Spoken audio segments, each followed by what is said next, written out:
ഓം അമൃതേശ്വരേ നമഃ.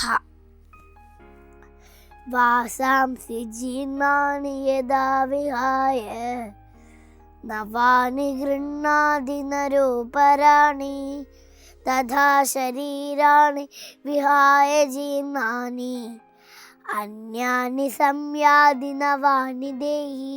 ശ്രീമദ് ഭഗവത്ഗീതയിലെ 2-ാം അധ്യായം സാംഖ്യയോഗത്തിലെ 22-ാമത്തെ ശ്ലോകമാണിത്.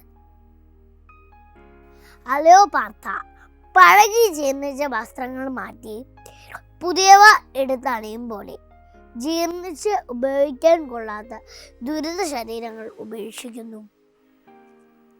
ആത്മാവ് പുതിയ ദേഹങ്ങൾ സ്വീകരിക്കുന്നു. പഴയ വസ്ത്രങ്ങൾ മാറുമ്പോൾ നാം ദുഃഖിക്കാറില്ലല്ലോ. അതുപോലെയുള്ളൂ നമ്മുടെ ആത്മാവിൻ്റെ ആഭരണ തുല്യമായ ശരീരം മാറുമ്പോഴും മരണത്തിൽ ദുഃഖിക്കാനില്ല എന്നതാണ് വിഷമിച്ച് നിൽക്കുന്ന അർജുനനോട് പറയുന്നത്. ശരീരം മറയ്ക്കാനാണ് വസ്ത്രങ്ങൾ ഉപയോഗിക്കുന്നത്. വസ്ത്രം കീറിയതും മുഷിഞ്ഞതുമാകുമ്പോൾ അത് ഉപേക്ഷിച്ച് പുതിയ തേടാതെ തരമില്ല.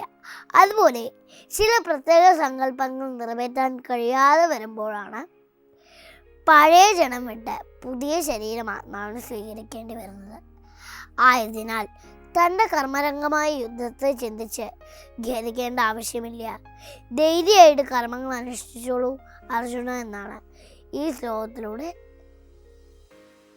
ഭഗവാൻ ഉപദേശിക്കുന്നത്. ഈ സമയത്ത് അമൂല്യമ പറയാറുണ്ട്, ഫാൻ കേടായെന്ന് വെച്ച് കറണ്ട് നശിക്കുന്നില്ലല്ലോ.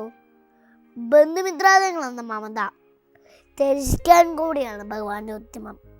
അവരെ വാസ്തവത്തിൽ കൊല്ലുന്നില്ല. അർജുന, നീ നിന്റെ ധർമ്മം അനുഷ്ഠിക്കുക.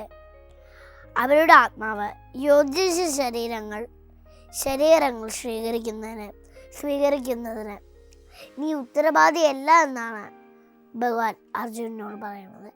ഈ സമയത്ത് നമുക്ക് ഓർമ്മ വരുന്നത് നമ്മുടെ ഓട്ടൂർ ഉണ്ണിമുത്തച്ഛനെയാണ്. കേരളത്തിലെ പ്രസിദ്ധ കവി, സംസ്കൃത പണ്ഡിതൻ, തികച്ചും ഭാഗവതോത്തമനായ അദ്ദേഹത്തിൻ്റെ അനുഭവങ്ങൾ അവർണ്ണനീയമായിരുന്നു.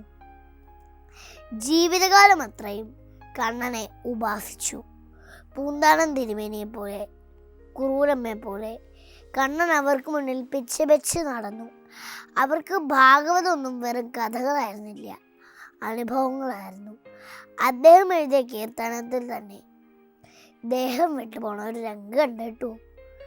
കണ്ണൻ്റെ പുണ്യ നാമവർണ്ണങ്ങൾ